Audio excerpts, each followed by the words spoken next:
Good afternoon. I couldn't find my button. I couldn't find my button to bring myself on. So good afternoon. It's a oh my goodness. If you can't get out today, take this on, do this on your phone and go watch it outside. It is so beautiful, and it's supposed to rain at some points during this weekend. But I was just out there, took a little break and went out. It was so nice. So take your phone and go sit outside, and I'm going to bring Mary on. Hey, Mary, what's up? Happy Friday. It is beautiful, just gorgeous outside. It really is. And hopefully we won't hear my husband doing farm chores in the background again. That's okay. We have quite a conversation ahead of us here. I actually think that this conversation about conflicts of interest is at the core of what's wrong in our state government.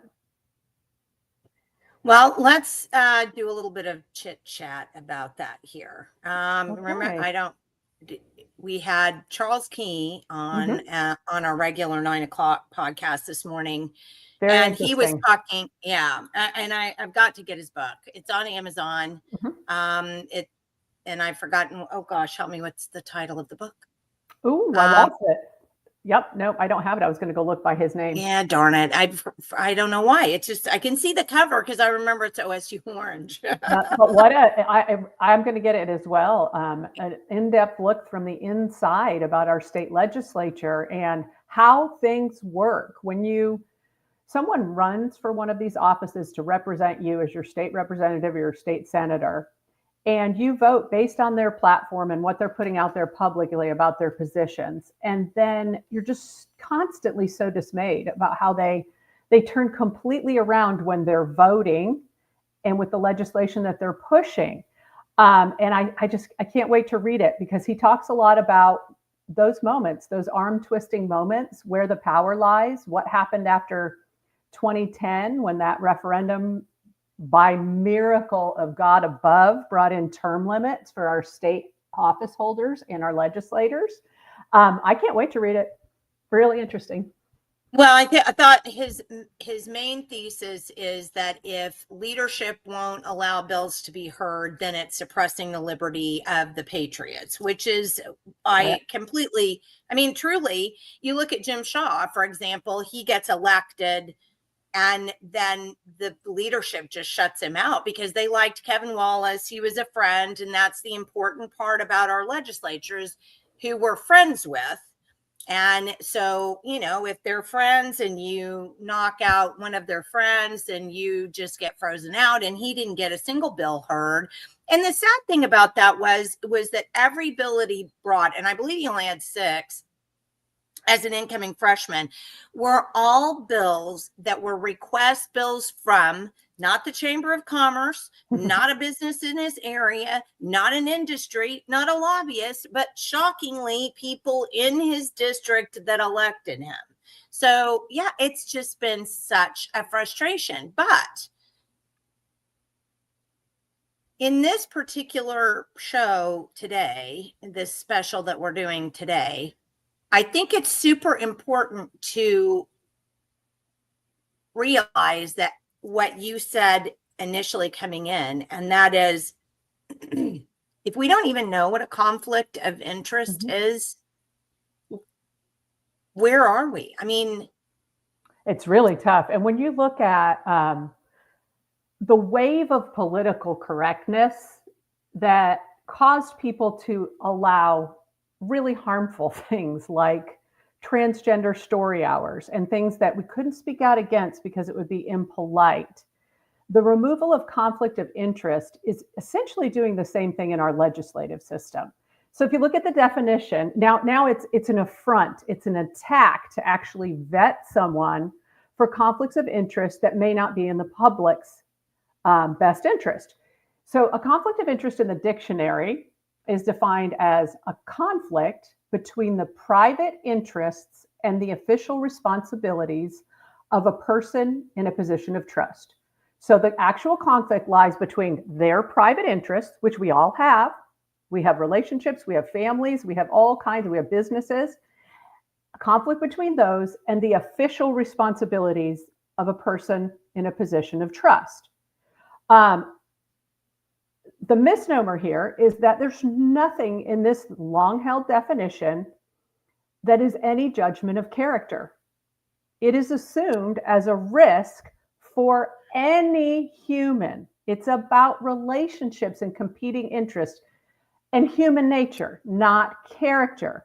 Yet when people are vetted now, and as the media, the growth of the independent media has stepped back into the role that they were always supposed to play in vetting public officials, now we're attacking, we're doxing, we're slandering is how this is caged to the public.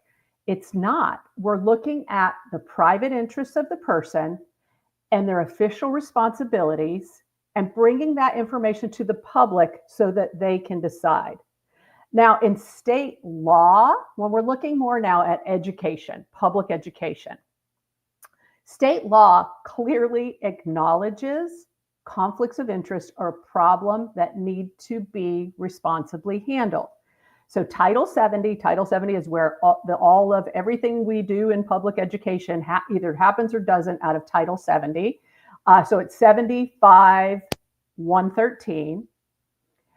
It says it limits personal relationships within public education at the local level. So elected school board members, they recognize if you're serving in a district, you might have private interests that are too much of a conflict for you to make decisions for everyone's children in that school. And let me read you just one sentence from it. Quote, no person shall be eligible to be a candidate for or serve on a board of education if the person is currently employed by the school district governed by that board of education. Okay, so you can't work there. If you're working there and you're making policy decisions, that might not be in the best interest of just parents sending their kids to school. Okay, back to the statute. Or is related within the second degree of affinity or consanguinity to any other member of the Board of Education or to any employee of the school district governed by the Board of Education. So let me back up. You can't be within 2 degrees of affinity. Now, affinity would be like we're dating, we're best friends, we're something. That's a relational term. Consanguinity means a direct relation, right? So 2 steps. You cannot be married to, that's 1 step. They cannot be your children. They cannot be your grandchildren. They cannot be your aunt. 2 steps, and you cannot serve on that board if someone within 2 steps even works at the school. So we recognize that public education, kids involved, is an area where you have to be very careful about conflicts of interest. Now, when we take a look at what's happening at the State Board of Education, and we've had 2 confirmation hearings so far, both have involved some form of conflict of interest, and typically these governor-appointed folks slide through the approval process of the Senate Education Committee and onto a vote in the Senate without questions, without any kind of vetting.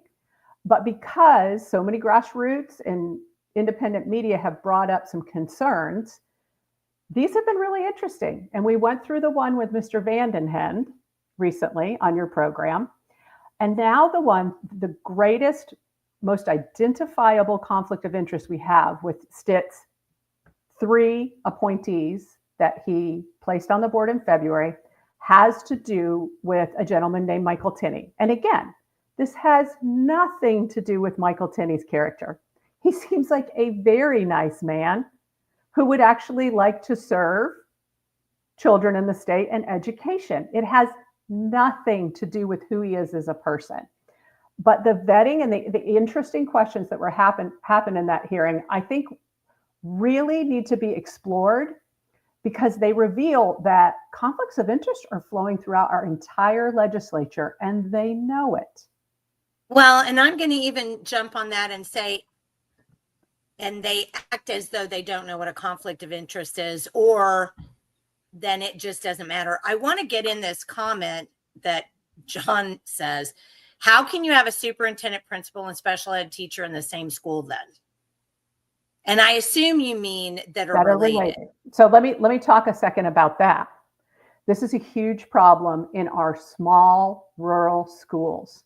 So somewhere in time, the legislature, and you've got to understand how many of these people answer to, they hate to be called teachers unions or school administrators unions, so we're going to call them the education NGOs.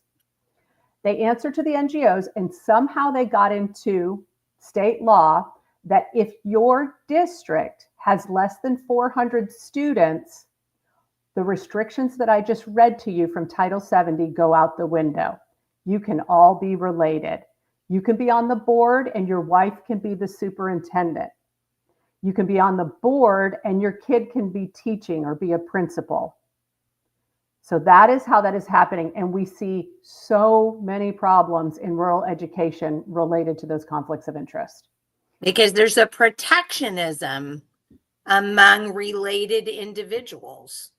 It is. And what the example that I always like to turn to so that we can all relate to, we are all subject to decision-making faux pas related to our conflicts of interest.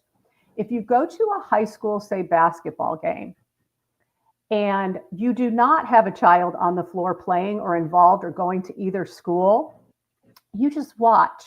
Your blood pressure stays down. You don't think the referees are being very unfair. Now go to a high school basketball game where your offspring is on the floor and it's a tight game and there's a lot of calls and fouls and you think they're all going against your child's team. This is something that happens in the human brain when we love other people. If you don't have conflicts of interest, you don't have enough family and people to love in your life. Denise says that's cronyism at its best. And we've talked about that numerous times. And John says that's another reason why these little schools need to consolidate. I hadn't really thought about that because there's part of me that really does not like the idea of consolidation, but I don't know. I think John makes a point. All right. Well, why don't we pull this video up here of our confirmation hearing of Michael Tinney to the State Board of Education. And this is the Senate Education Committee. And this was it Tuesday? Mm-hmm. Yeah. Okay. Tuesday. All right. Can we talk quickly about, I think it's important for people to know this committee is chaired by Senator Adam Pugh. He is a Republican. And it is co-chaired by Senator Ali Seyfried, who is also a Republican. Thank you. All right. You ready? I am. Here we go. You tell me when to stop, okay? Okay.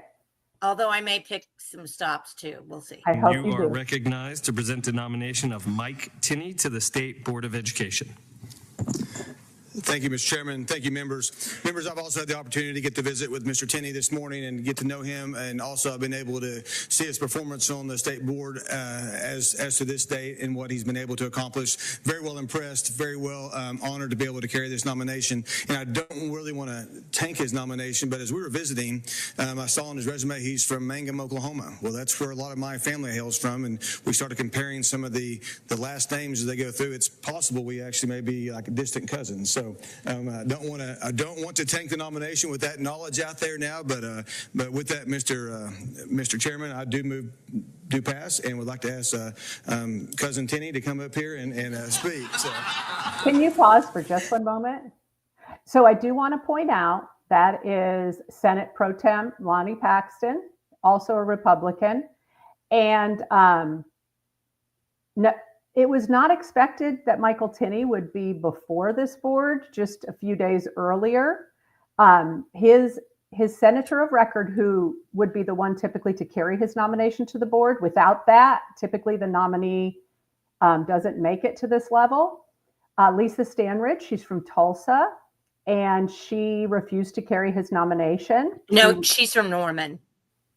Oh, she's from Norman. That's right. Norman. Okay, that's right. Sorry. Yes. She's from That's Norman. okay. And she refused to carry his nomination. There was a lot in the press about it. She was upset by the way good board members were thrown off the board, especially from Norman. Kendra Wesson is who Michael Tinney replaced.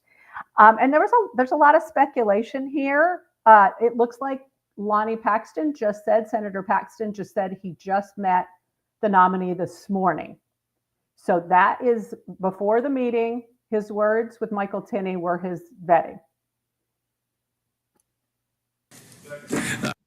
But he'd seen him on the board. Mm-hmm. He did say that apparently he had watched maybe the live feed of the state board meetings that Michael Tinney went into, but actually meeting him, I was pleased that in the Senate committee, there were a couple of different people, Senator Devers and Senator Sacchieri, who at different times talked about how they took the time to meet and vet nominees in this process. So I am giving some applause there. Okay. Thank you very much for carrying my nomination, potentially cousin Pro Temp. Thanks to the committee and Chairman Pugh for carrying this and hearing me. I want to thank the governor for asking me to serve on this board. Just to share a few things about myself and about my teaching experience. First, this board is very challenging and very humbling. It's a very big responsibility. My father was a coach and teacher in a small town. He coached basketball, and I caught my small town basketball fever from my dad. The first time that town ever went to the state tournament. My sister was a 40-year special ed teacher. Her husband was a teacher and a coach. When I met my wife, she was teaching in elementary school. After we were married, she continued and she taught in a middle school and more. I was a former teacher. Just to give you a brief background, I taught in a small school in Chattanooga, Oklahoma, right out of college. I got a master's in education before that. I was immersed in small town school. I did everything. I taught a different subject every hour. Drove a school bus, ran the concession stand, senior sponsor, senior trip, umpired baseball games, and all sorts of things. But I was kind of like a sponge in those first years, just trying to learn all I could from those career teachers. The superintendent was a great school man, very wise person who took his time to share things with me, give me insights. And one of the main things he taught me was, it's not just getting across the subject matter. You have to learn to understand those students. You have to learn to build relationships. I can remember one of the most vivid memories was my first Halloween in the town of Chattanooga. I'd been there about 2 months, a little more teaching. I was in there grading papers in my little rent house in the middle of town, and all of a sudden, wham, wham, wham. Just like these softball sides. What is going on? And I kind of gathered my senses, and I realized somebody is throwing eggs at my house. And I popped outside, and by that time they'd run off and were gone. And my first thought is, well, welcome to education, welcome to teaching. I also thought, I need to track those rascals down and deal with them, but I didn't. As a matter of fact, I learned my lesson and began to build relationships in that community. And it's ironic that the next Halloween, some of those same students offered to come by and guard my house. So I at least succeeded at something. And later on, as I became more a member of the community, I got the opportunity to teach a Bible class at the church with some of those same youth, and later on became a part-time youth director in that community. It's my belief that the backbone of any school system is excellent teachers. And sometimes they're the backbone of the community also. My wife is, most of you probably know, is the executive director of Professional Oklahoma Educators. And through them, I have had the privilege of meeting some of the finest award-winning educators, teachers, administrators, retired teachers and administrators in the entire state. That is a great resource. I often, when I'm with some of those people, it's invariable that somebody will come, hey, I was one of your students. And usually they will thank them. And it's impressed on me that I believe the reach and influence and impact of a good teacher is almost untraceable. When I was appointed to the board, I kind of began my role as a sponge again, trying to understand, because looking at all the facets and shifting paradigms of education is complicated. It's given me a new appreciation for the State Board of Education, for this education committee, and for the legislature and the jobs they have to do. And I appreciate that. I take my role in this board very seriously. I'm honored to be on there. I will do the best I can and stand for following the law, following the truth, and doing the best we can for our children and teachers. And again, I thank you very much for the honor to be here. I just would say, I think it's much harder today to be a teacher than it was when I was teaching. We didn't have cell phones, computers. We didn't have people videotaping you on your worst moments of the day. We didn't have social media. So the educators today have a hard time. I want to be there for them, be there for the kids, and do the best I can. Thank you very much. Members, will there be questions of the nominee? Senator Rader, you recognize for a question. Thank you, Mr. Chairman. Thank you for meeting with us. And again, I will follow up on the question I told you I was going to ask you. I've been contacted to say that because of the position your wife holds, that you cannot be unbiased on this board. How? Okay, I'm going to stop just a second because it just now hit me. This is the second time going through it. And it just now hit me that Senator Rader sought out Mr. Tinney and said, hey, I'm going to ask you this question. He I'm did. going to ask you this question during the confirmation hearing. It is interesting. So Mr. Tinney's remarks, a lot of them admirable, but it is clear that they want to reframe at every step in this confirmation that his wife being the head administrator for over 30 years of an education NGO is not a conflict. It's a resource. You're going to hear this throughout the entire process. And I think it's important that we have the conversation about why it could be a potential conflict of interest. Later on, Senator Devers does a very good job of sort of digging into this. But right here, I think, is the dismissal phase. We're going to ask you about it, and you're going to frame it as though it's a wonderful thing and a source of information to bolster his performance on the State Board of Education. Now, I think we probably should explain to people, I think most of your listeners know.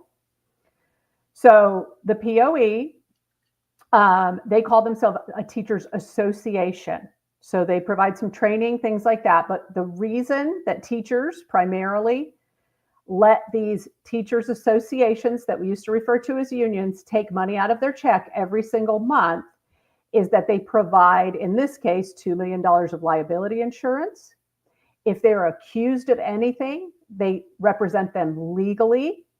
They will represent them civilly if they are part of a suit that comes against themselves civilly or with in conjunction with a school district. For example, for failing to protect students from inappropriate teachers, that they are supposed to legally have their back. They do other things. They have workshops, they do trainings, they keep them up to date. The other thing that they do is they have lobbyists, which makes these organizations political. They have lobbyists that work to promote legislation and policy that's in the best interest of the educator. I want to pull up this comment from Gracie. Sounds a lot like the pre-questions during the presidential campaign. I do want to make a point about that and jump on what she said. And I know Gracie's bringing that up because there was a lot of consternation about these news organizations giving Biden the actual questions before the interview. Correct. And for those people who haven't really thought about it, let me just kind of frame it like this. If I'm going into an interview for a job and there's a person on the panel who's interviewing me for the job who has been feeding me the answers to the job, to the questions that they're going to ask, or they've been, let me back up, they've been sending me the questions that are going to be asked by my panel. How much better do you think I might do in my interview than someone who did not have access to the questions that would be asked during the interview? Considerably better. And if you were given questions that were formulated to undo rightful objections of the public prior, that's a manipulation of the vetting process. Well, I think it's important that people understand that, because I know that when I was listening to that initially, I didn't even catch it. And then going back through, I was like, eh. And I want to put up John's comment too, because he said with his wife being in the position of an NGO and him being at the state board, is that private government partnership in the making? Oh, I believe so. I believe so. And so a great example here of how Mr. Tinney, in his relationship with his wife and his access to those folks that he's already said are a great resource, could come into conflict with what parents want. Mr. Tinney said, he was talking about how much harder it is to teach now. And I don't disagree. I know a lot of teachers. I don't disagree at all. But he said, we didn't have people videotaping you on your worst moments during the day. Well, that's a big battle cry right now between parents and the education NGOs, because parents want cameras in classrooms. They're okay with cell phones leaving classrooms. They wish they would, because they want their kids to focus and to learn, as do teachers. But they want cameras in classrooms because trust in public education and the safety of children is at an all-time low in Oklahoma. And already he's on the side of the educators and sort of verbalizing against what it feels like to be a parent who does not have the access to the decision-making system. Well, and I'm going to reframe that in a different way. Just say what you said, but reframe it in a different way. A teacher has access to children that a parent doesn't during a school day. Correct. How would you respond to that criticism?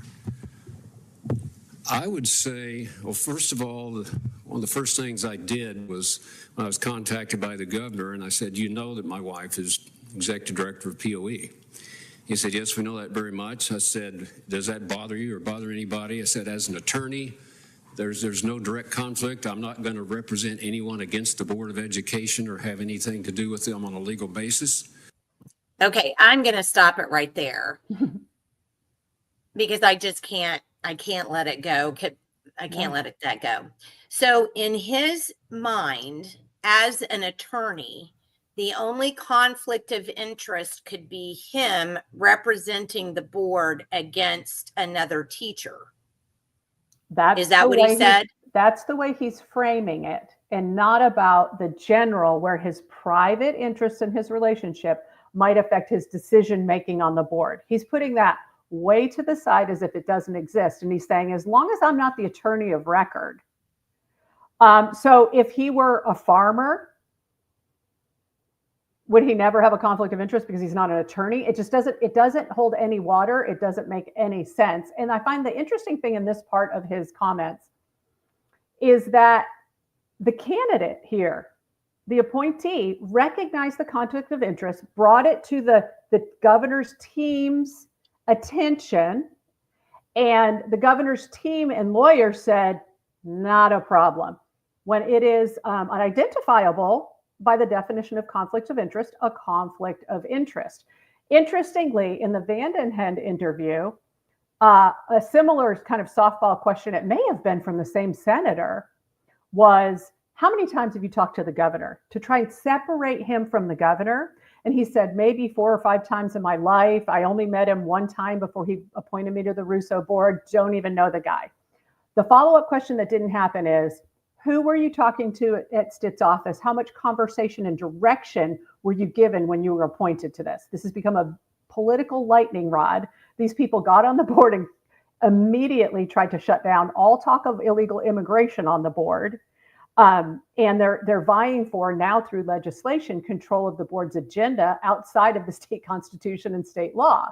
So there was some talking going on here between Stitt's staff and these appointees and directing their actions on the board. And at least Tinney is admitting it. He talked to them. There was back and forth. He brought out the conflict of interest, which I admire, and they brushed it away. Hey, let's see what else. But, you guys feel free to run it by your attorneys, anybody else that bothers you, the attorney general, whatever else. They said, they came back, no, we have no problem. I actually think that POE is a great resource. Again, as I mentioned, some of the finest educators in the state of Oklahoma are members of POE, whether they're administrators, teachers, retired teachers, and I can tap into that resource. I can go out and if there's an education policy or statute been enacted, I can see how that really plays out on the ground and the pros and cons, how it really works in real life. And I can take that back to the board and we can make better policies or amend them or work, use what works well. So I think POE is a tremendous resource because I'm sorry, this is another thing that just caught me the second time through. Did he or did he not just say he would use his knowledge of people in POE to change policy or create policy? Yes, he did. So he is. That's what it sounded like to me. So 1 second. So if he recognized that he had a conflict of interest to the point that he spoke about that with Governor Stitt's office, and then says, I can, not only is it great that we go ahead and do this, but I can use these people to help me formulate policy once the state legislature allows me to put agenda items on the board agenda. Right. So you see here and you start to feel, and he's honest about, there will be a flow of information about what's happening in education and his role in the state board with the folks within his wife's organization at the POE. He is admitting that. He does not see it as a conflict. He sees it as a great resource. there's outstanding legal attorneys there that know education law very well. I can ask questions of them. So that's a tremendous resource. Can we stop there? So I need for folks to understand, when a teacher is accused of something like, say, the sexual abuse of a child or physical abuse of a child in school, there's an investigation going on.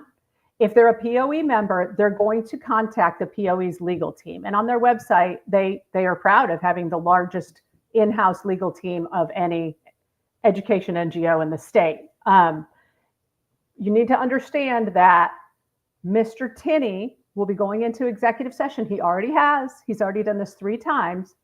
and reviewing cases of teacher misconduct for which the POE is providing either in-house or they contract in a removed way for these services to sort of keep it away from the reputation of the organization.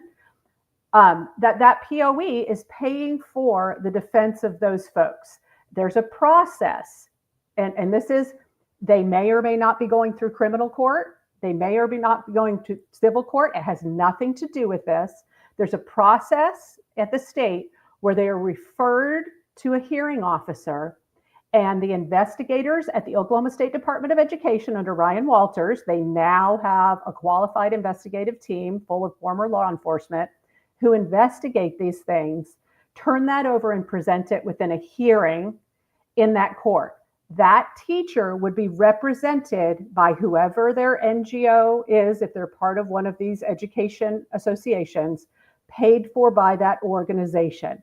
Those findings then go back to the board, and the board makes a decision about if that person should still retain their teaching certificate.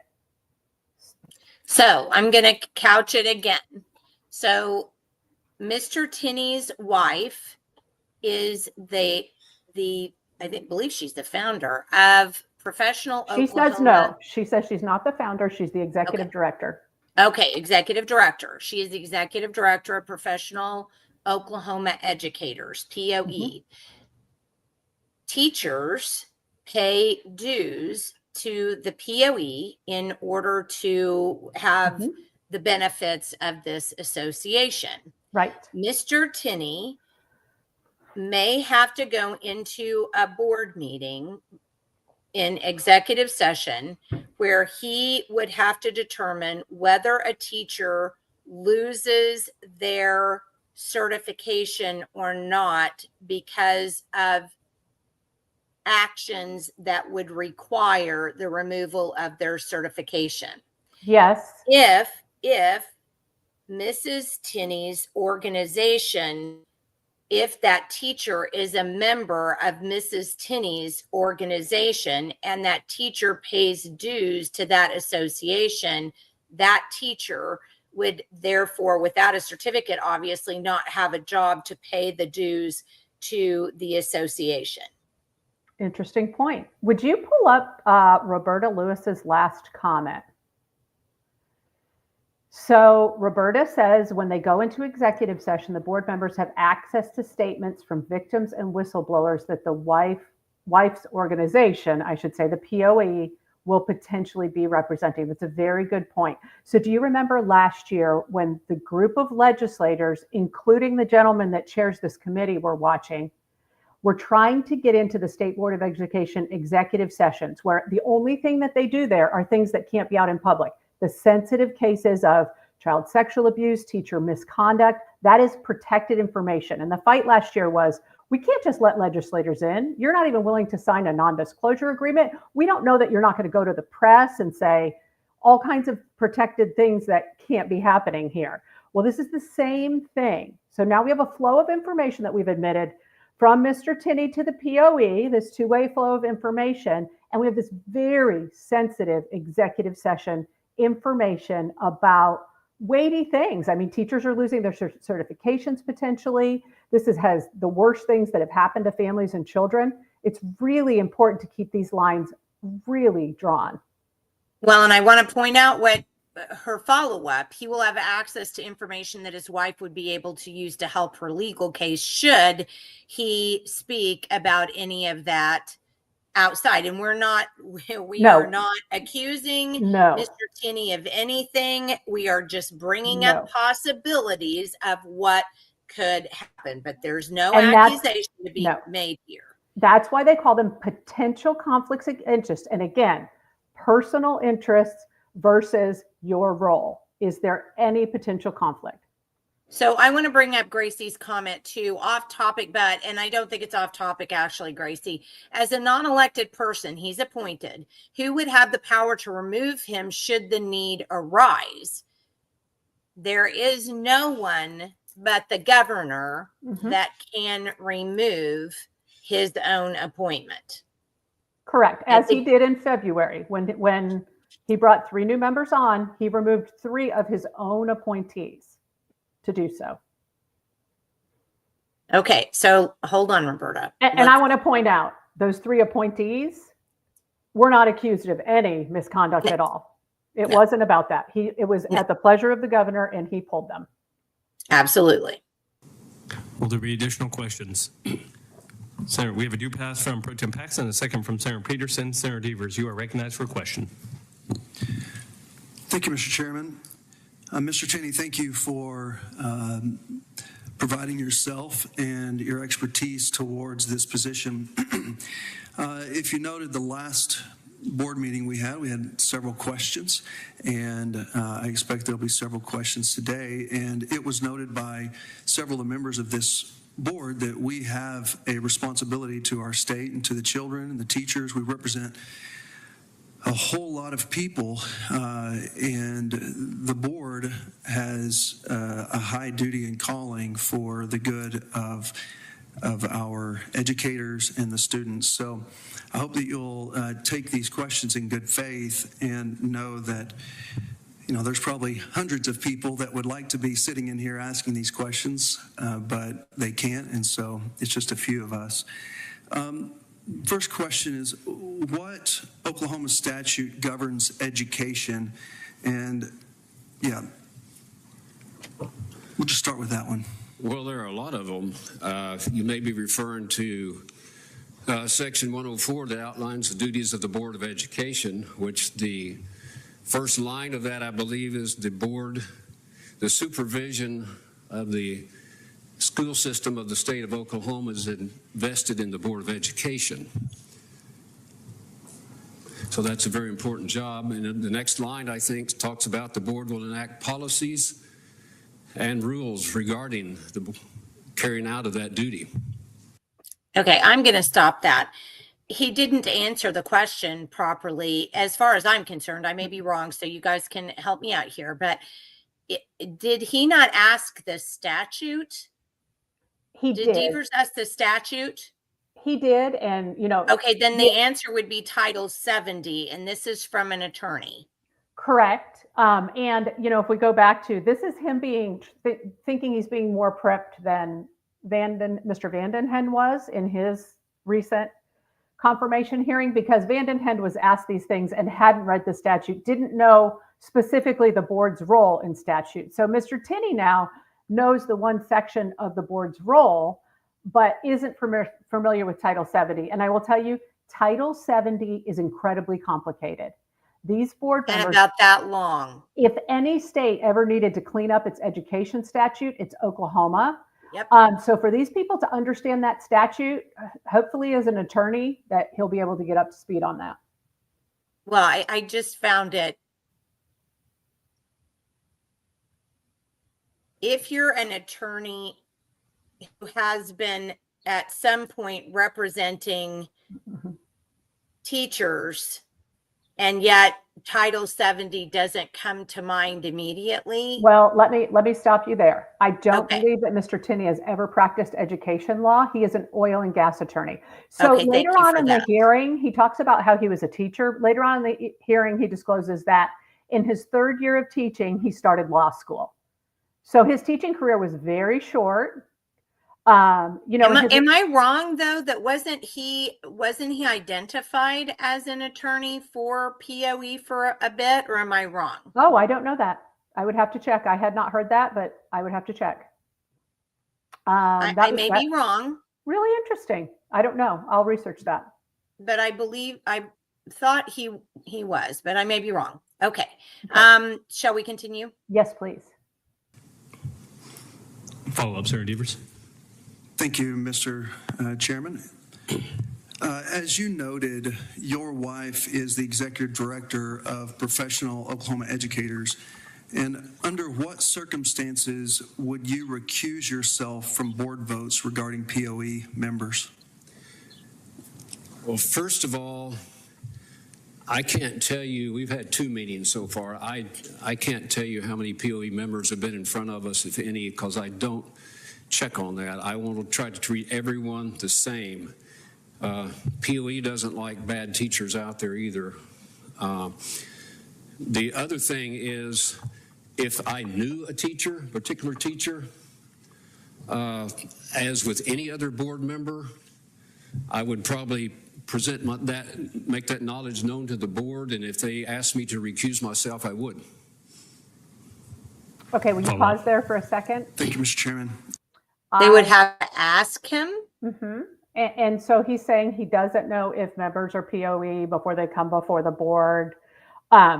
So he'll talk later about talking to his wife and how that's very difficult to keep those lines. And I just want to set up this next question, and this is Senator Devers who's doing this questioning. This next question asks about a particular teacher. Her name was Caitlin Foltz, and she is the teacher who's also a foster parent, and she and her husband, there was a video from a neighbor of a child who was locked out of the home in the cold, sort of begging to come in, didn't have shoes on, didn't have a coat, and it was an unusually frigid, cold day in Oklahoma. So Oklahoma, actually it was law enforcement, came in, did their investigation. I don't know what else that they found, but they were both charged with, child endangerment or child neglect charges, something of that nature.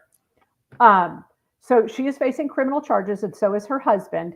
And at the April board meeting, this was the only sort of exception in a group of teachers. They went into executive session. They talked about suspending some. They talked about suspending and sending them to the hearing officer. So that means your certification is suspended. We're setting you aside to keep kids safe while this is being investigated.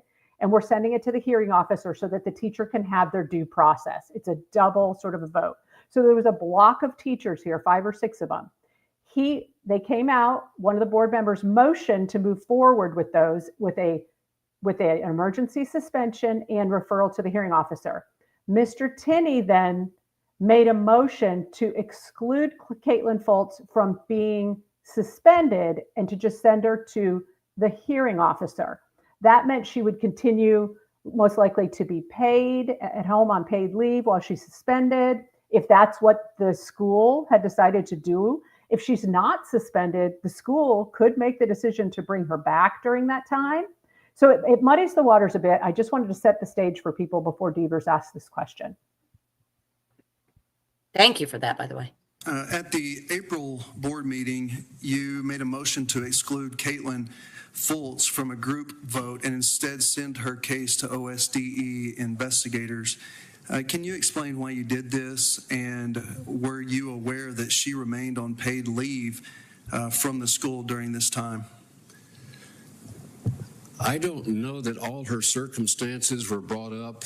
I can't discuss what went on in the executive session, but yes, my recommendation was to refer her straight to a due process hearing where findings of facts would be made and both sides would present their argument. That would come back to the board, to us, and we would make an intelligent decision on whether to revoke her certificate or not. I take the protection of our children very seriously. I also know that as a lawyer, every person in America is entitled to due process before they are penalized. So that would have been my recommendation. I voted no on the first motion because I thought I was going to be able to bring that motion up, and the first motion passed, so it looked like to some people I voted no against disciplining that teacher. That is not correct. Okay, so just you might want to pause right there.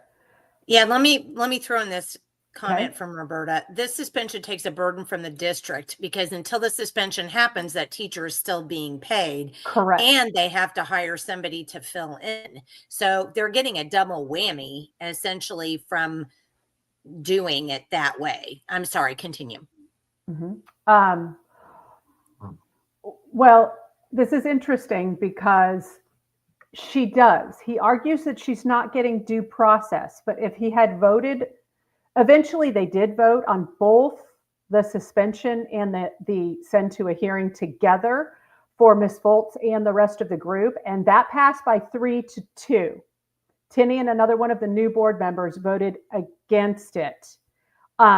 We see teachers come through this process and be regularly suspended since Ryan Walters became superintendent without criminal charges against them. And everyone nods, and there's agreement on what we're seeing here so far in the investigation warrants protecting kids. Law enforcement stepped in. We don't know all the details of that, but there are criminal charges related to a child here. Yet 2 of the board members wanted her to remain paid. Well, here's my question. I was so confused when I watched this the first time. I never thought he answered the question. Am I wrong? Because apparently there was a whole group of them, 4 or 5 or something, and then they pulled this Caitlin Folks out to treat her separately than the other ones. And then Senator Devers basically asked why. What was the answer? I'm not sure I got the answer. I think he did talk about why he felt like that needed to happen. I don't know if you have to necessarily agree with his thought process, but I think he did give his thought process. So in the next question, Senator Devers asked the next most obvious question. Why just this one? Hold on. Roberta says this is the second time he's admitted that he thought he was voting on something that he wasn't. Yes. And that has been, since these members came onto the board in February, there's been a lot of confusion about process. Lots of confusion. Follow up, Senator Devers. Thank you, Mr. Chairman. Was Caitlin Foltz, whose certificate suspension was deferred until April 2024, was she a POE member? I don't know. I don't think so. Follow up. Thank you, Mr. Chairman. Have you ever discussed the Caitlin Foltz case with, or similar cases with your wife?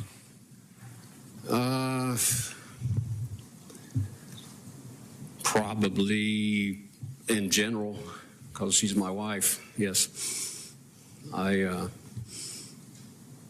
do not go into details that were discussed in the executive session.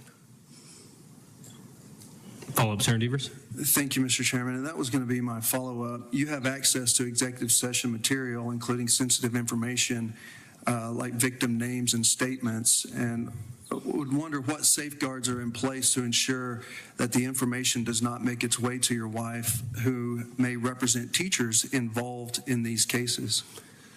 Well, number one, our materials stay there at the meeting. They take those up after the meeting, so we don't have that. So we don't have any of the written materials, any evidence, any of the findings of the investigators. We cannot take that with us, so I think it's probably a good idea.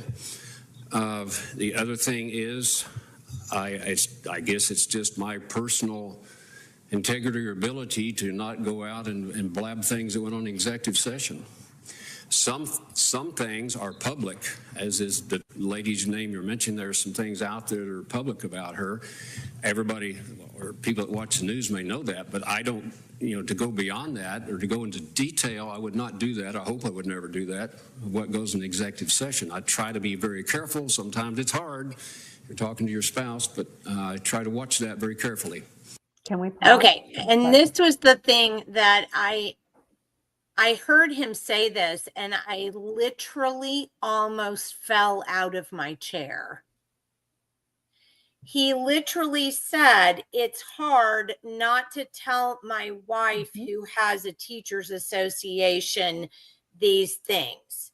And yet it's not a conflict of interest. I was absolutely so,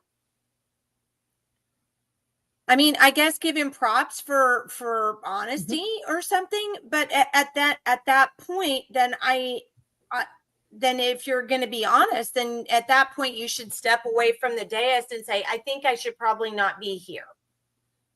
And this is the very big change in how our state government is. Oh, go ahead. 1 second. So Shelley said she looked it up and she said he and his wife formed POE together. Did you get that off of their website? Where did that info come? Because I didn't look up their website, to be honest, before we got on the call. So if you'll let me know where you came from, where that information came from, I'd appreciate it. But that's what Shelley said. So what I was going to say is, in the past, in days gone by, a public servant would bend over backwards to avoid even the appearance of a conflict of interest. And by him saying, there was a hesitation in the, I don't know, I don't think so, about is she a POE member, which brings up a really good point. If we were going to say, yes, Michael Tinney, we think that we can put safeguards in place, as Mr. Devers asked about, Senator Devers, to be sure that this conflict of interest is not a problem in his decision-making process on the board. One of the things that we would need to know is we would need to know public disclosure of who's in the POE. And I can tell you, I can't tell you that Caitlin Foltz is or isn't in the POE. This is not public information. I know this is teachers, this is their own business. I understand that. But when you're working with other people's kids and we start to get into these processes, that would be a reasonable thing, that someone at the State Department of Education would have a record of who's in the POE so that they can safeguard Mr. Tinney from any decisions related to those educators. I would be in huge favor of that, but that's not where we're going. And then you're correct. We know the flow of information is there. And again, not vilifying him. Our spouses are our safe place to go vent our entire professional day. We all do it. I understand that that would be next to impossible. It would be for me. I was just, sorry. Shelley said she just did a search and it came up. Okay.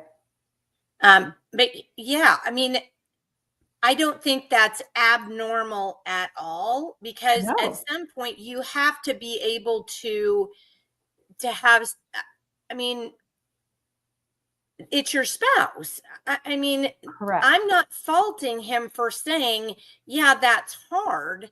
I'm faulting him for putting himself in a position where that would be hard. Correct. And because we're talking about the board that we're talking about, and it's about the relationship and the overlap there, if Mr. Tinney were being placed by Governor Stitt on some kind of an energy board because he's an oil and gas attorney, and he didn't have any structural or business conflicts of interest there, we would not be talking about his wife and his family. There would be no conflict there. It is the nature of the relationship, not the character. Correct. Follow up. Thank you, Mr. Chairman. Senator Rader brought this up earlier, but I'll just piggyback off of it. You know, your wife and your son are paid lobbyists for POE, and your daughter is a former lobbyist. Do you believe that these family ties present a conflict of interest for your role on the board? I do not think so. I think my son is a very astute political analyst in my view. I think, again, it's helpful. We can talk about bills. He knows more about a lot of those bills than I do. We can talk about those bills and discuss them. I can bring that knowledge to the board. I can base my decisions on that knowledge. I think that's a very good thing. Speaking of him lobbying, I'm used to that. He's been lobbying me since he was about 2 years old. And I've learned he probably gets more no's from me than anybody else. Okay, let's pause. Yeah, I can't. I can't. So just to reiterate, there are 2 current lobbyists and 1 former lobbyist. These aren't lobbyists for the food industry.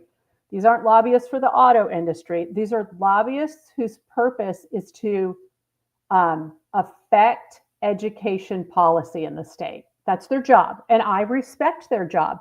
Teachers deserve to have an organization that represents their interest. The problem is he's not saying, I will never discuss these matters with the lobbyists in my family. He's saying they're a resource. I'm going to turn to them, and they're going to guide my decision making.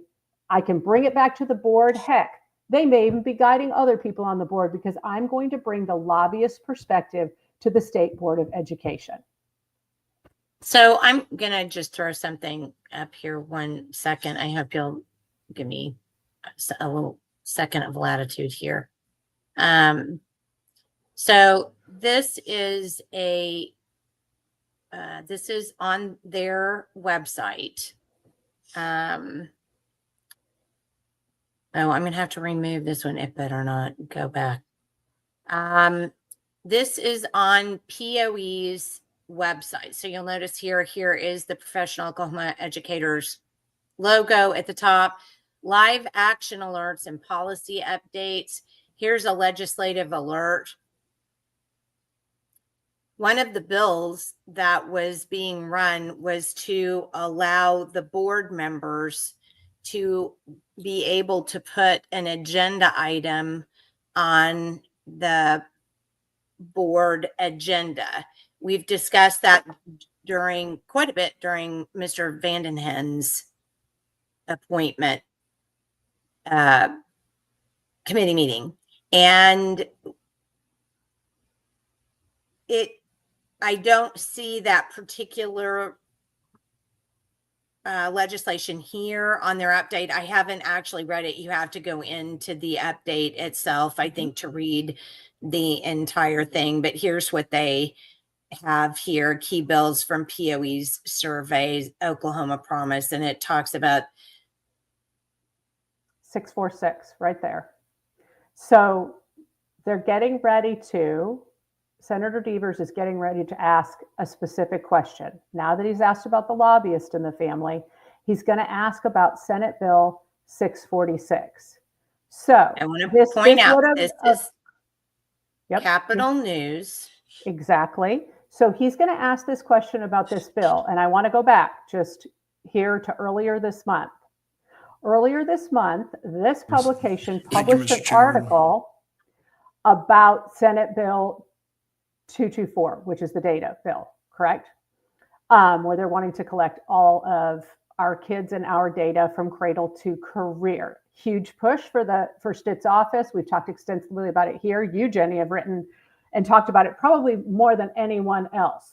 So I wrote the article, and Superintendent Walters, who's never given me a comment before, and boy, have I tried, did actually respond to a written request for a comment about where he stood on that bill. The authors of that bill were repeatedly in committee saying that Superintendent Walters supported the big database collection bill. Walters was not commenting publicly. He gave me a very short and very neutral statement saying, I don't know why they would be saying that. I've always been neutral on this bill. If the legislature asks me for data as the head of the SDE, I give it to them. It was a very neutral bill. I published the article, and within 5 minutes, the legislature suspended their rules. The House suspended their rules. And you can talk to Jason Murphy, independent journalist. He wrote exclusively about how out of bounds they were. And they had stripped and stuffed their bill to take power away from the elected official on the state board and give the agenda power, more agenda power, to these appointees into 646. That happened. They suspended the rule and had that bill come up like 5 minutes after the article. So one could assume that they were hanging that bill over our elected state superintendent's head to keep him quiet about the gigantic database bill that is coming from the Jeb Bush organization. Okay. Would you, oh, and then I did want to see, Shelley said, actually POE said that they co-founded. I just couldn't find that while I was, trying to flip through, I couldn't find it. Also, Roberta says 626 was a Title 20 bill. They stripped it and put in Title 7. That's a good point. And put in titles, yes, put in Title 70 language. Right. But without getting too complicated, it's about the most deceptive thing they could have done. The way they suspended the rules was saying, hey, everyone, it's going to be a busy day. This is their own Republican colleagues across the House. Going to be a busy day. The only way we're going to get it all through and not be here till late is if we just suspend the rules today. But they did that so that they could take one bill that had nothing to do with the State Department of Education, use that bill number, strip it, and stuff in their language to pull power away from an elected official in education. It felt like political extortion to me. I do not have proof of that, but the timing itself is suspect. In other words, they didn't like who the people elected, so they wanted to take his power away. I think that's a pretty concise, that's pretty concise. Would you care to move forward? Yes, please. So POE has actively lobbied for Senate Bill 646, and that bill was directly related to reforming the state board. Do you recognize any conflict of interest here?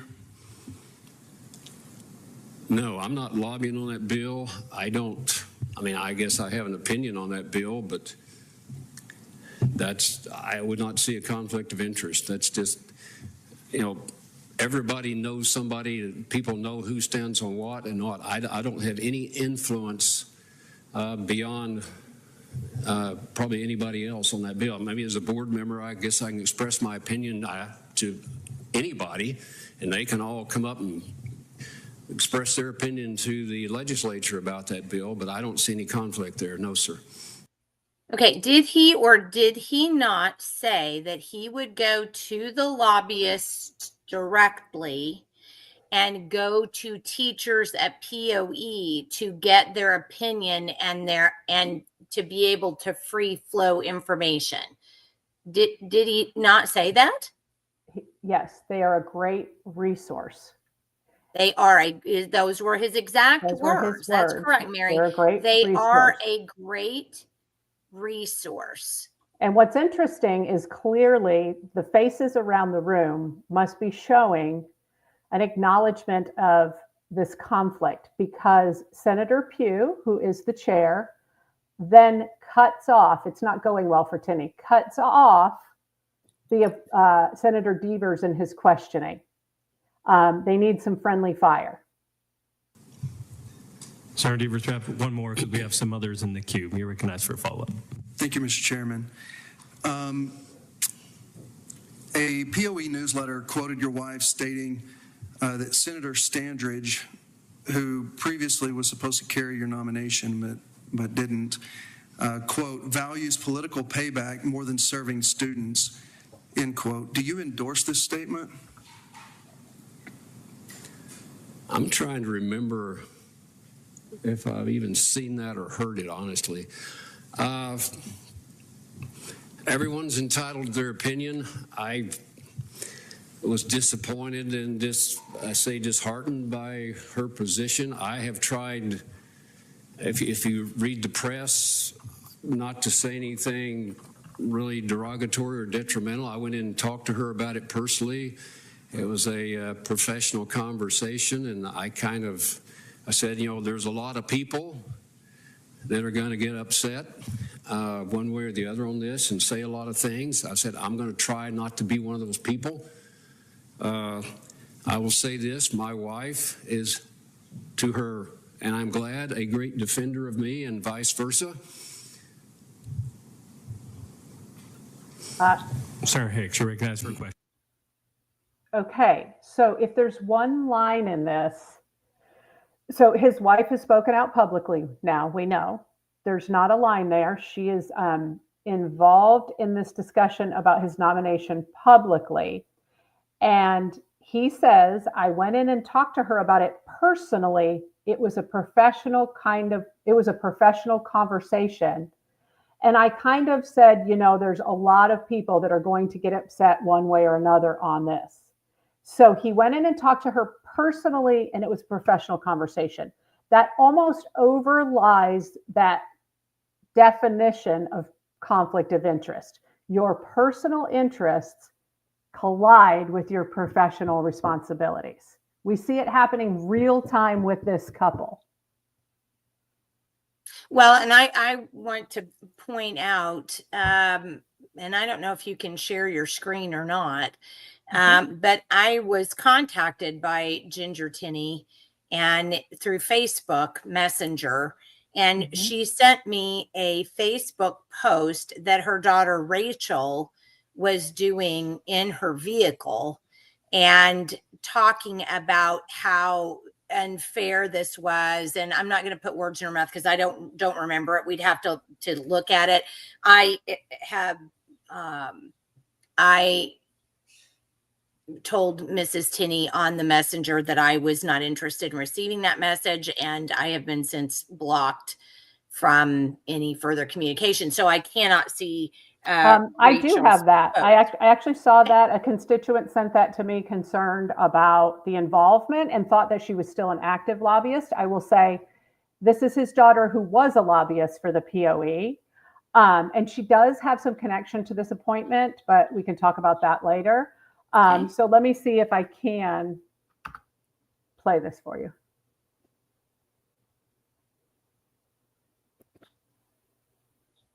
Are you hearing that?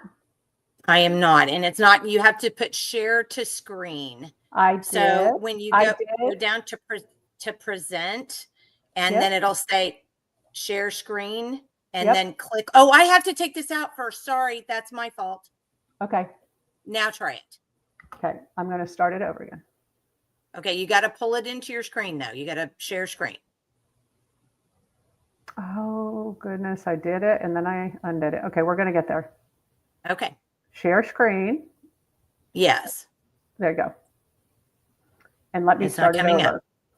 Hold on, it's not coming up. It has to. You have to be able to see it on there for it to be able to work. Says StreamYard is sharing a window on my side. It does. It's It not. does. Oh, hold on. I got it now. I've got it. Okay. I am going to start it over. Okay, please do.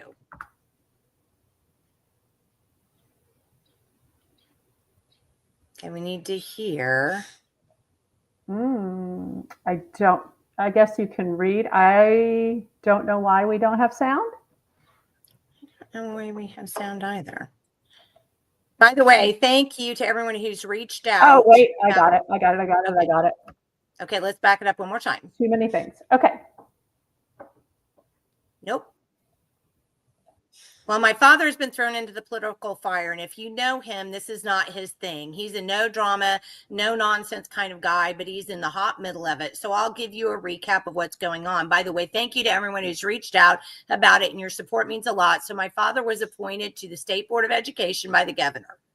The reason being, the board had just become very political, and really it was just a rubber stamp for Ryan Walters' political agenda. And my dad, a conservative himself, was put on the board to bring out transparency.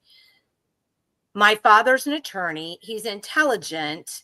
And let's just say he ruffled some feathers, called out some deception. And now there's a hiccup. How the process works. Your local senator, it's tradition that they advance your nomination so the Senate can vote on you, and then you're officially on the board. So my dad's senator is Lisa Standridge in Norman. She gave her word to the governor she would do this, but after my dad called out some deception and ruffled some feathers in a board meeting, she went back on her word. The sad part is that she says she has nothing to do with my father. This senator, Lisa Standridge, says it's because her friend got her feelings hurt from the governor. It's a personal grudge. She has so been letting her personal grudge keep getting from doing what, and my dad is caught as bait in this thing where she's trying to get back at the governor and protect Ryan Walters from being held accountable. So what do you do when a senator won't do their job? Well, remember, senators work for the people and not the other way around. So you can email her or call her office and let her know that, hey, I want Mike Tinney's nomination advanced. This isn't right what you're doing. Put aside your personal petty matters and do what's right for the state of Oklahoma.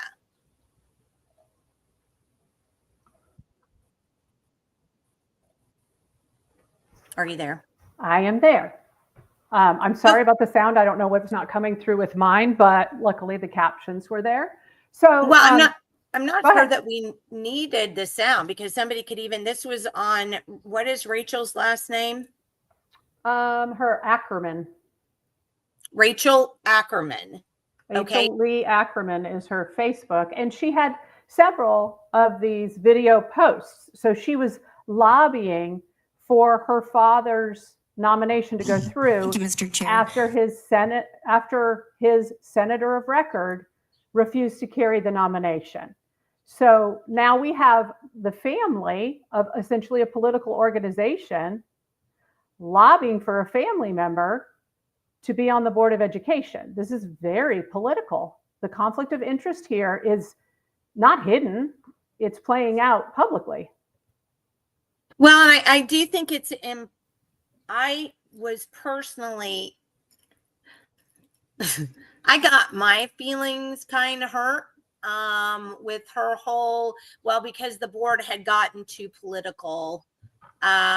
So, this was the reason why her dad was being brought on to the board. And I think there's an ideological response there that kicked up in me that made it seem, first of all, that's not something I don't think I would do that, but it's a free country, First Amendment. She can do whatever she likes, but I do think it's important to associate all those things. Yes, and I think it's also important to associate his daughter, lovely young lady, loves her father. I completely understand that. Again, it's not about character. But when we look at who appointed Mr. Tinney, Governor Stitt, Tinney's daughter has worked directly for him within the last year.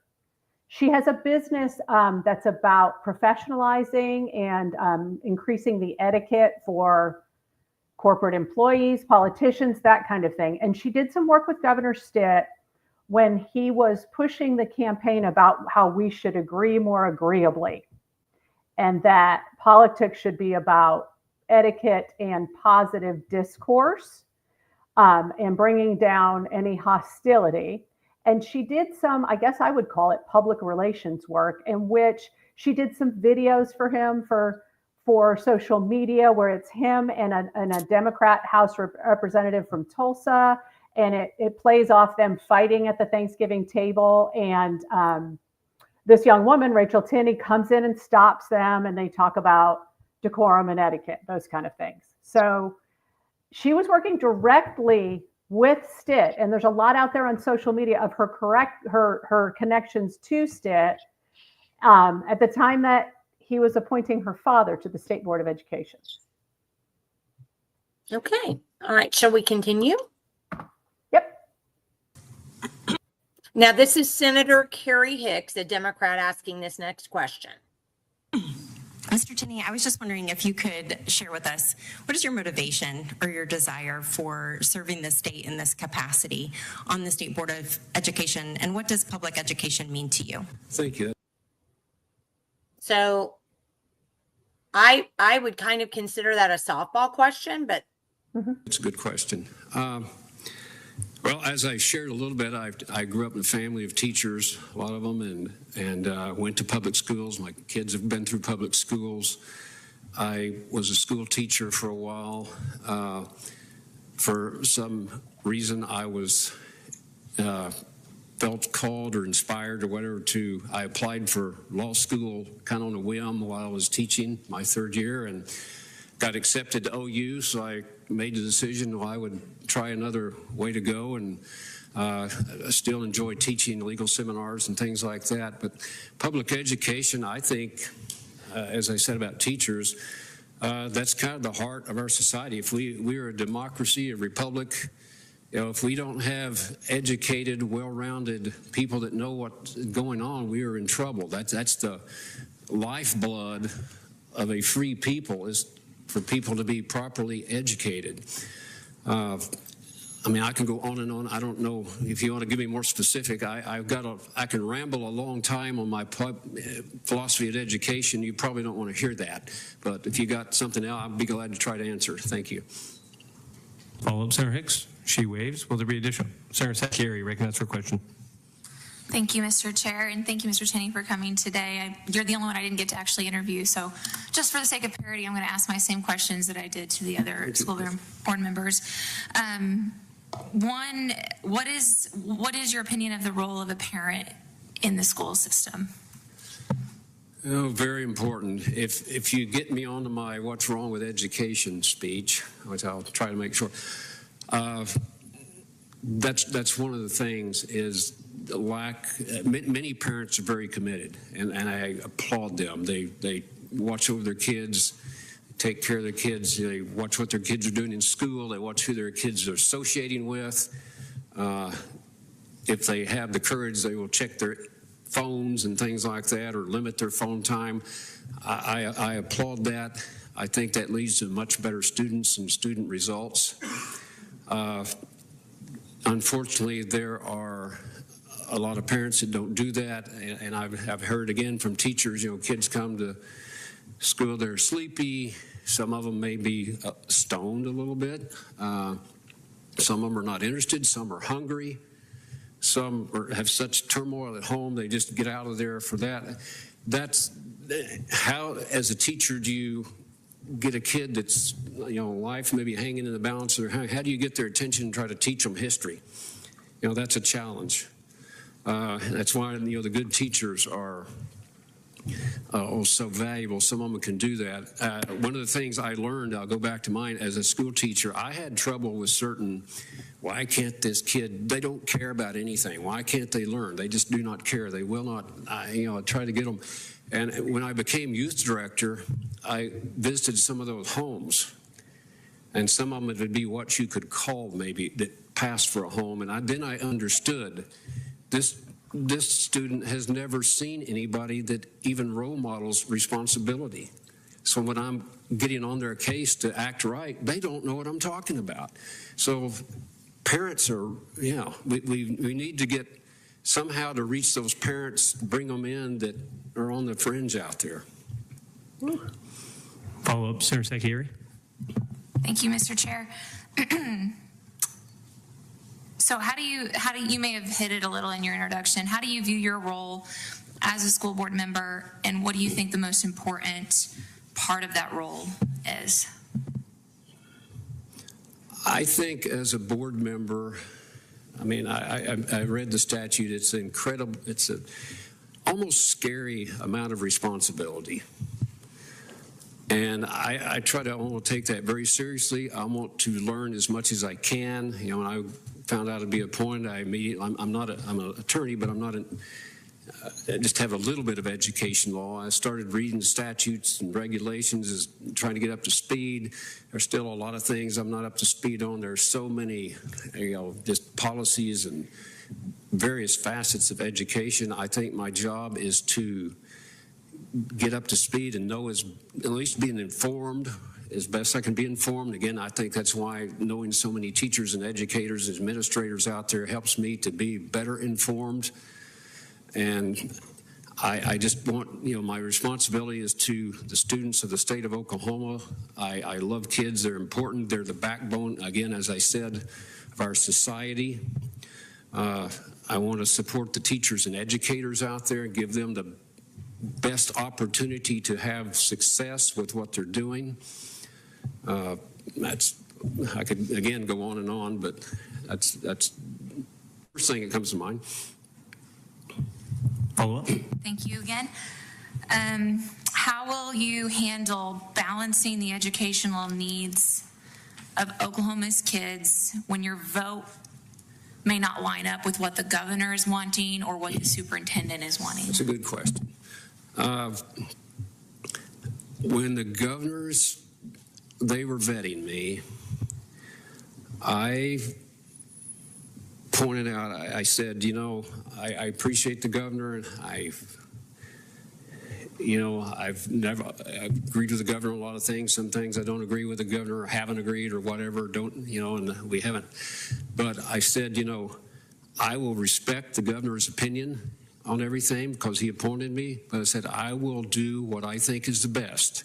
That will be my position, and I'll tell you up front, I'm not going to be a yes man.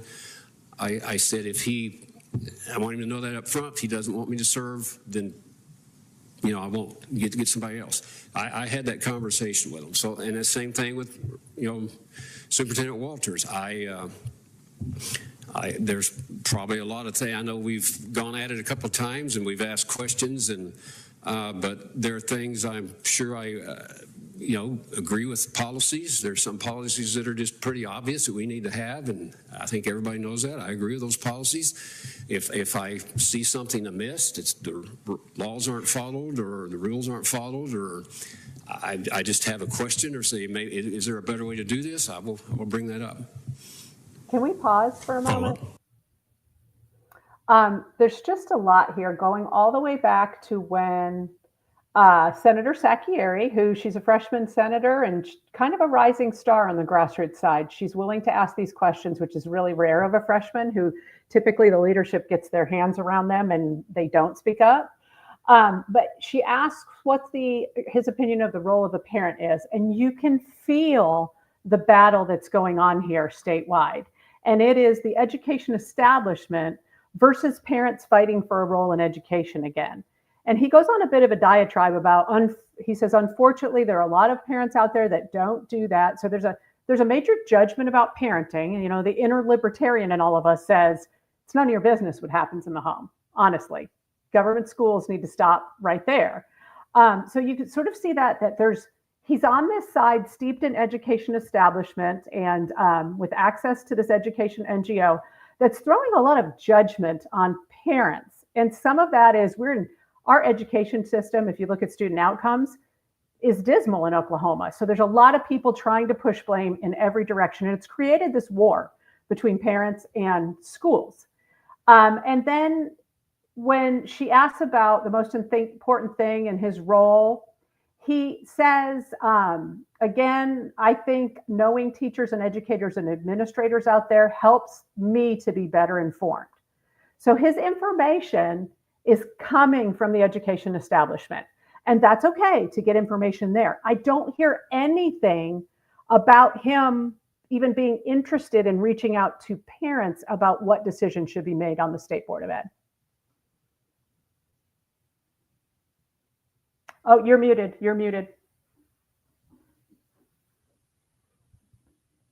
No, you're still muted. Oh, there you go. There you go. You're back. Nope, can't hear you. Can't hear you. How weird. It won't stay unmuted. There you go. Stay. To me, he's passing his incompetence off being able to teach all his kids onto the fault of the parent. Tammy said she's concerned because she, as to why Kendra was removed. Mary has done that on visit.com. I've done that on rope2.org. It was a kind of a political nonsense thing. Shelley says, oh, come on, you're all in each other's pockets. You'll be a yes man as long as it serves your interest. Dana says, Tinney is painful to watch. He just rambles. And I honestly, and Gracie says, circle talking. I've had a hard time following him, to be honest. I just don't feel like he gets to the meat of the question that's being asked. Right. And then we may have run out of time here, so I want to paraphrase a little so we can jump ahead. Senator Sacchieri asks if teachers' livelihoods are more valuable than children's safety. And Mr. Tinney is sort of pretty anxious to go back to that 3-2 vote. He thinks she's asking about the teacher, Caitlin Fultz, and why he was the one to motion to pull her out and not suspend her. So that's how he sort of interpreted that question. And then we go into debate. And there's a freshman senator. Let's go forward just a little bit, Senator Hines. That. And I was so it's a tough concerned. call. I would say it's probably about out there. I don't have a big argument with the way the other people. It was a 3-2 vote. Okay, it was a you're close almost vote. there. Could have gone either way. That was batted around. It was a tough call. See. That it's just so obvious that they're, really a danger. They're out there praying, or they're going from school to school praying. Then we, may take a different action. That's okay. You There's can just also let it the roll. safeguard You're that almost even there. if we don't, we're dealing with the certificate. The school has the opportunity to suspend a teacher also from their position and send them home. And a lot of times you look at, well, if I don't have the facts here, I don't want to punish somebody just on allegations. So I won't. Mr. Tinney's So very if- unaware but the of school, the community, passing I the kinda trash believe that's happened with administrators. He wants to Local send control. these decisions back to the district where victims have been silenced for decades in many bad districts. Not all, there's good districts, but victims have been silenced. He wants to send them back to them to suspend them. Especially in the small districts. Right. to some degree. That school, they're on the ground. They know the people know the community. They can take action if they need to remove that teacher out of the classroom. Will there be additional questions? Seeing no additional questions, will there be debate? Senator Hines, you're recognized for debate. Thank you, Mr. Chairman. Last week or so, I'd had a lot of people reach out to me, or not a lot, a few phone calls, emails, give me their opinion on why I should vote no for you. If I only had to go what I read or what I'd heard, I might have been a no, but I resolved to ask you a couple hard questions we talked about earlier when I got here and see what your answers were. They were truthful. I think you've got the goodness of our kids in mind. I think you're here for the right reasons. I'm a freshman senator. I thought I was drinking through a fire hose when I got here. You got plopped down in a much heavier firestorm than I was. So kudos to you with that. I think that you are here for the right reasons. Whether I agree with all your decisions or not, doesn't matter. As long as you're putting the kids first. And for that reason, I'm a yes today. Thank you, sir. Okay, if you'll pause there. So Hines is also a freshman senator. Admits that he just talked to him this morning right before the meeting, asked him a couple of questions, and now that he knows him personally, he has no problem. And there's nothing in this hearing that he considered a conflict of interest too great to vote no on this. And may I point out, we have no idea the questions he asked him. He didn't even intimate them, nor were they asked in a public forum where everybody else could hear the answers to those. Mm-hmm.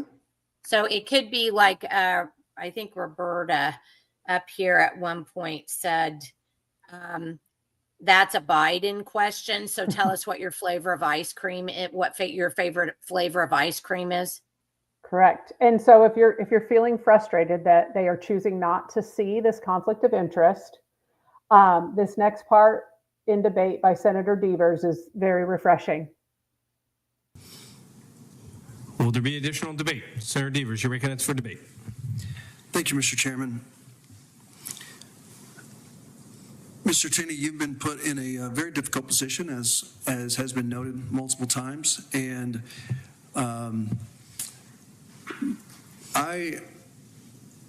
what I have to say is not about your character. It's not about you as a man.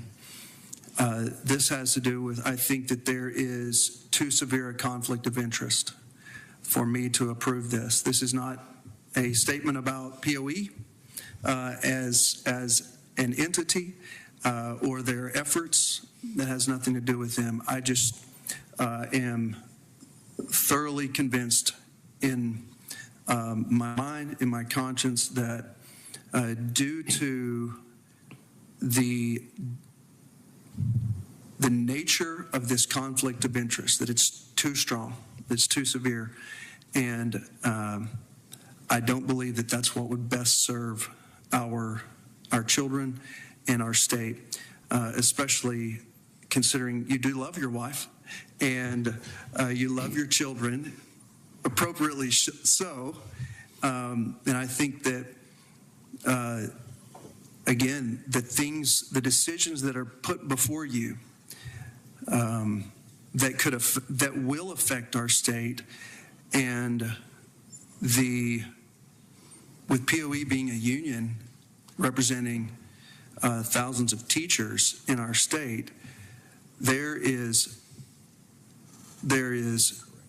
too great an opportunity for it to have undue influence. And I understand you could respond and say, I'm a professional, I'm an attorney, I can separate those things. But I think it's as hard as you will try. I think that flow of information and that flow of decision making and the flow of knowledge is too entrenched. And again, this is not about you and your character. It is a statement about keeping these decisions free and clear from these conflicts. And that's why I will be a no today. Senator Hicks, you're recognized for debate. Thank you, Mr. Chair. I just want to make sure that we're being accurate. POE is a professional organization. They provide support and they provide some services, but the bargaining and negotiation agreement dictates that only 2 organizations in the state of Oklahoma could potentially be characterized as unions, although we are a right-to-work state. And POE is not one of those organizations, so I just want us to be accurate. Additionally, I know that there's probably a lot we disagree about when it relates to education, but having spent time with you this morning and also knowing a lot about education myself, having been an educator before taking my role in the Senate, I do believe that you are sincere in your pursuit to serve children. And I do believe that you will be fervent in finding the truth, asking the difficult questions, and probably wrestling with a lot of votes that you're going to be asked to take in your capacity. And so I find you to be someone who truly is trying to do what's best for the state of Oklahoma. And so for those reasons, I will be a yes today. Will there be additional debate? Okay, I'm sorry. I'm sorry. I have to stop there. This is just my personal perspective after I listened to the amount of things that I listened to regarding this. And there is not one Democrat who has been kind to Ryan Walters. I've never seen it. I'm all over social media. I pay attention to these things. There's not one person, not one Democrat out there who has had one nice thing to say about Ryan Walters. Now, I don't know. I haven't seen Carrie Hicks's social media accounts. Maybe she has.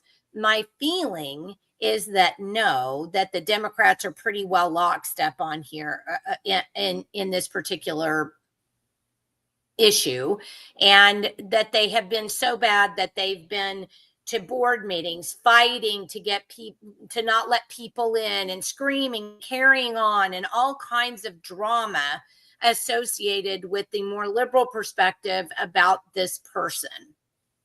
Correct. How is it that just suddenly, and I mean, I'm not trying to put, Senator Hicks down or try to get into her head or anything like that. I'm just talking about what's coming out of her mouth that I'm hearing and responding to as a person.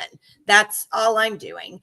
And I'm extremely cynical about what she said, because I just simply cannot believe her saying, yes, we would love to have somebody on the board who is consistent with Ryan Walters' positions. I can't see that happening.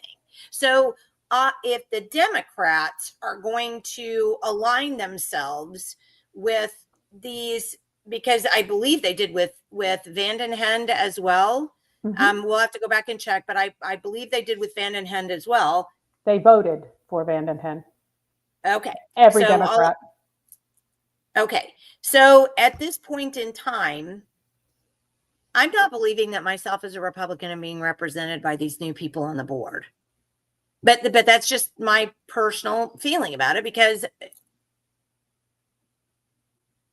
and I haven't agreed. Everybody knows I don't agree with a lot of quite a bit of what Superintendent Walters has done so far, just in terms of, we won't get into that. But what I'm saying is I'm not a sycophant for Walters. I'm not a sycophant for anybody. I look at what people do, not what they say.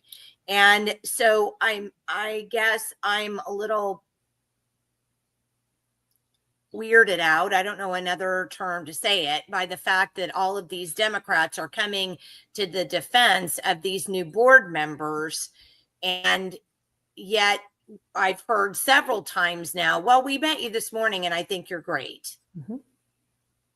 So he's a milkman or a mailman. I mean, I don't, this is, so odd that you can meet somebody and just be convinced that they've got, I don't know, maybe I'm sorry, go ahead. When someone in this process starts to bring up a legitimate concern on behalf of the people, the voters, such as a conflict of interest, or tries to properly vet someone within our state government system, suddenly you will start to see the uniparty coalesce.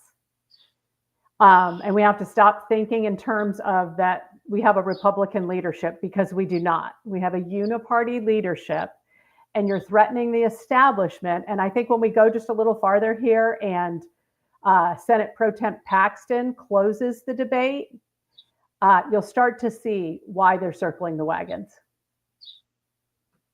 And Roberta's, yeah, if these were Ryan Walters picks, Hicks questions would have been very different. And They would. And coming up here in just a second, Chairman Pugh takes it upon himself to look out into the audience and to say, I see your daughter, Rachel Ackerman, who's here, and your son, Daniel. I don't see your wife. He knows them well. They're a family of lobbyists, and they are in an education NGO. He's had lots of dealings with these folks. So that shows you right there how policy is affected. And then after the hearing concludes, his daughter posts a picture of her, and he happens to mention too, she's sitting next to, and there next to you is Governor Stitt's appointed Secretary of Education, Nellie Sanders. And there's a picture on social media after of Pugh, Sanders, and Rachel Ackerman, the nominee's daughter, out in the hallway shaking hands. So this is the political establishment, and education is always intertwined with that. That is who is being introduced to the State Board of Education. Seeing no additional debate. Mr. Tinney, I'll just offer one thing.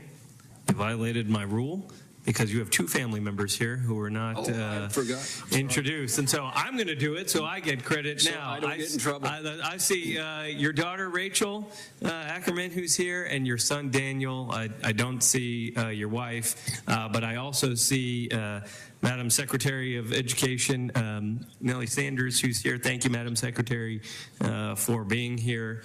So if you're a nominee that comes after Mr. Tinney, please remember, I say that somewhat in jest. ProTemp Paxton, you are recognized to close debate. Thank you, Mr. Chairman. Members, thank you for the questions. Thank you for the debate. A couple quick things is I want to express my gratitude to Mr. Tinney and all the nominees who are here who serve our state, without compensation, sometimes on boards. And I said this with the last nominee that was here for this exact same board. This shouldn't be a controversial board. This should be a board where people serve in order to help serve our children, to help serve educators, help make sure our education system is what it should be.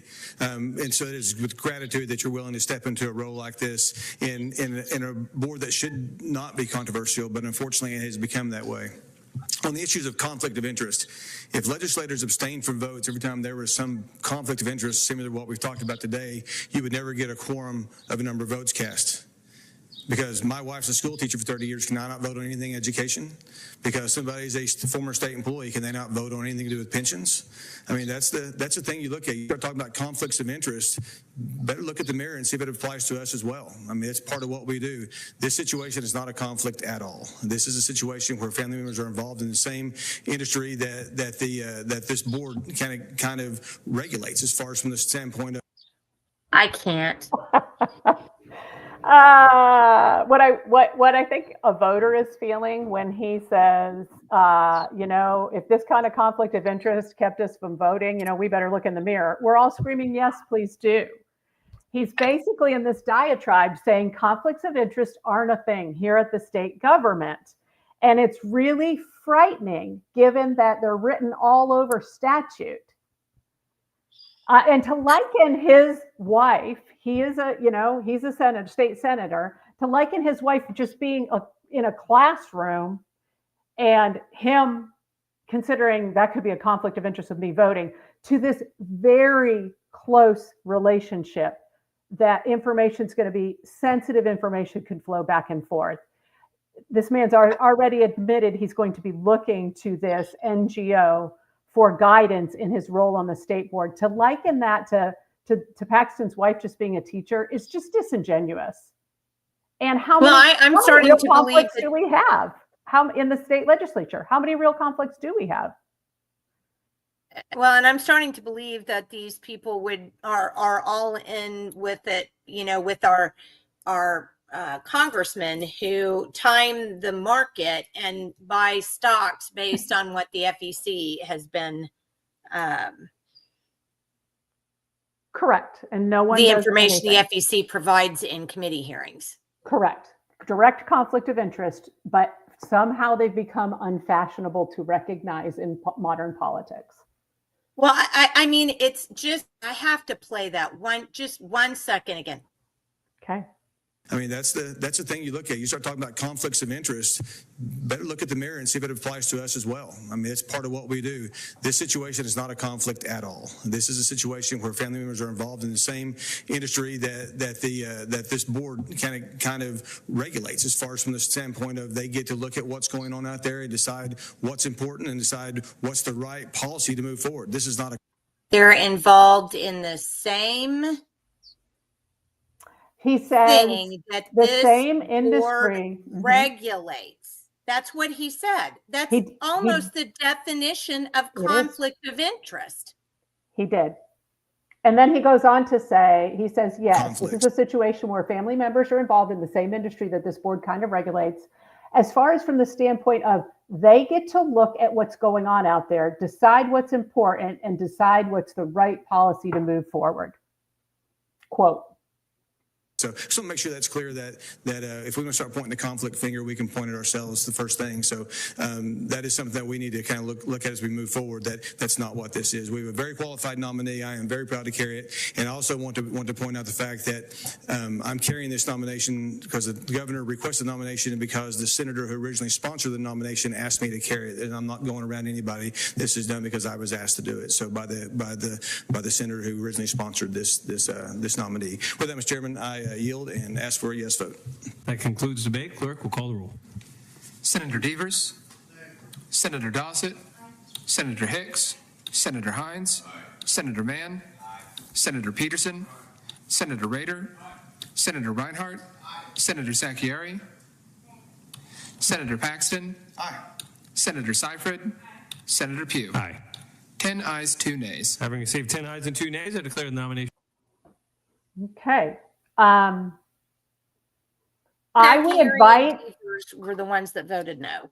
Yes, only Devers and Sacchieri voted no after hearing everything we just heard. And I would invite, again, I reached out to Senator Standridge for comment about if she recognized the conflict of interest, if that had anything to do with not carrying his nomination.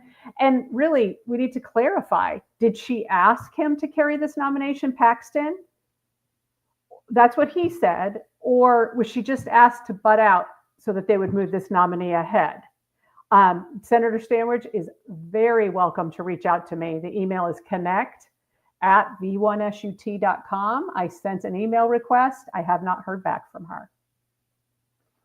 So I want to, this is the daily, Oklahoman. Okay. But according to what it says in this article, is that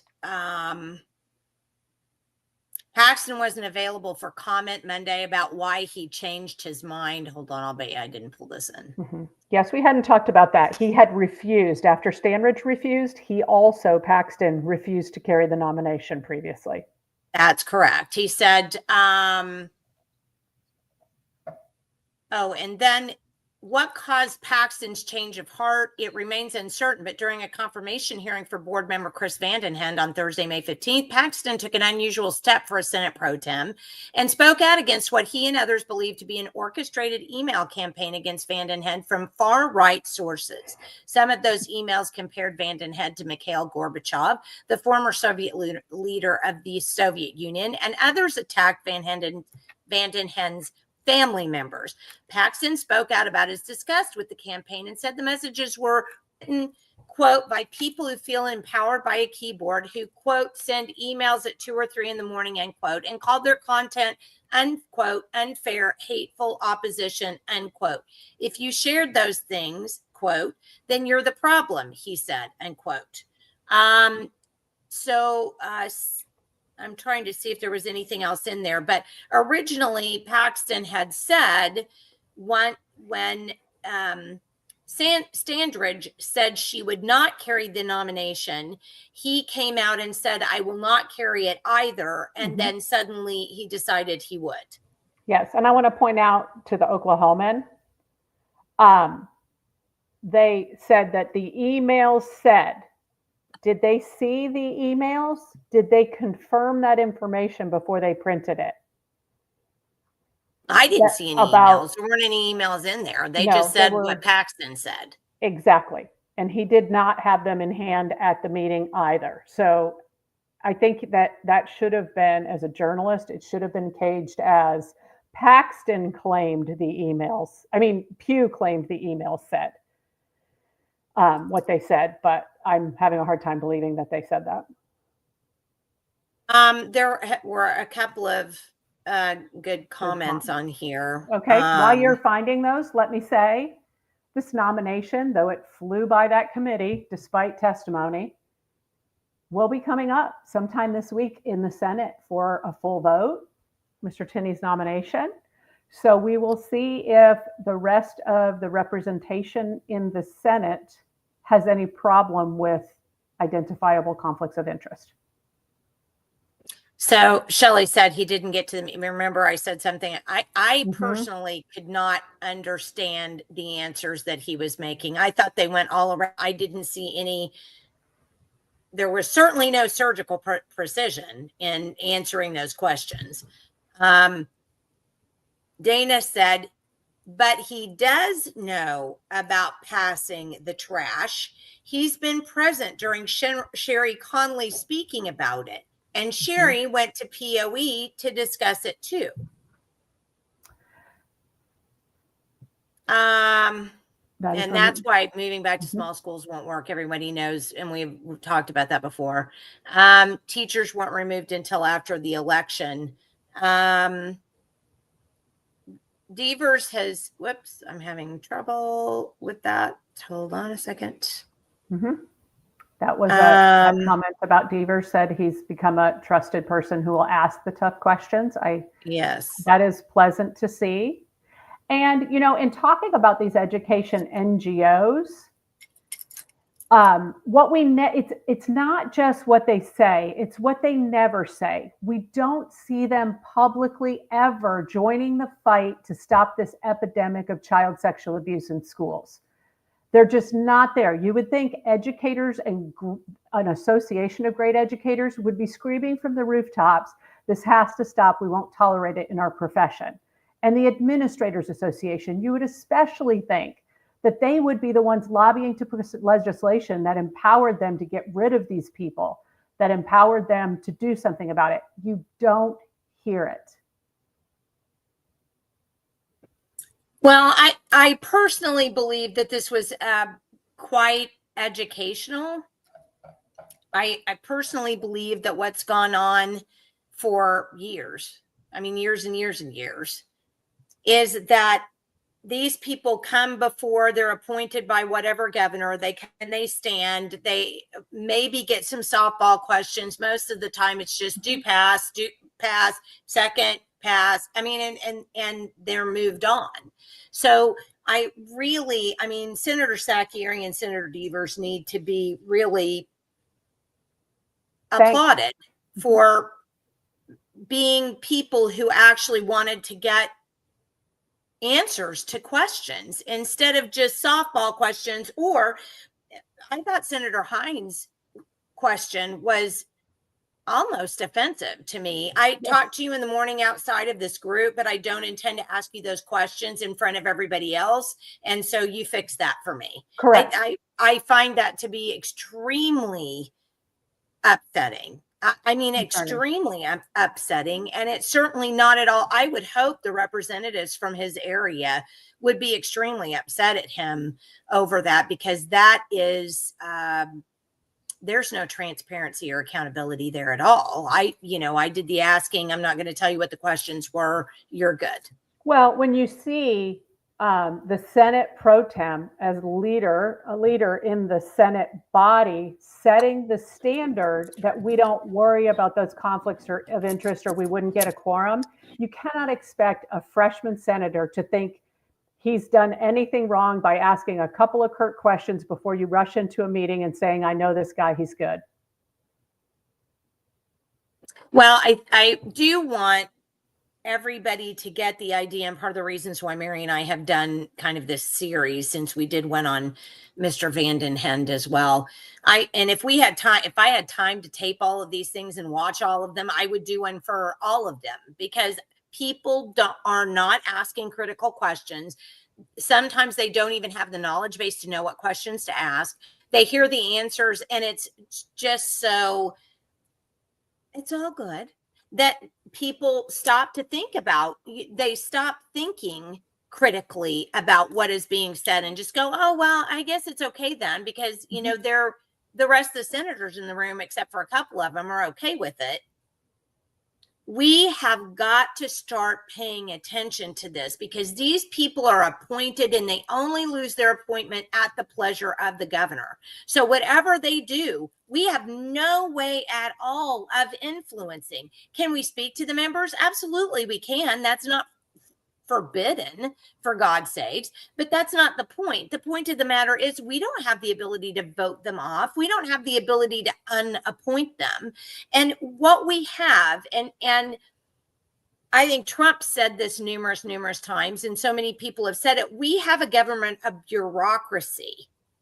We are governed by a bureaucracy. We're not governed by a Republican form of government anymore, because so many of these positions in government are appointed. We don't have there's no say that we have over those. So that's what we're talking about when we talk about government by bureaucracy. It's the bureaucratic gunk that's associated with these people who are appointed that nobody can really do anything about because they're appointed. Correct. The hired and the appointed stay much longer than the elected. And I guess, in closing, I would say if you're a legislator out there, go look at Title 70-5-113 and see how this level of conflict of interest isn't allowed in the local districts on the same kind of a body. And shouldn't our highest board of education in the state be held to at least that standard? And then secondly, again, the definition of a conflict of interest, a conflict between the private interests and the official responsibilities of a person in a position of trust.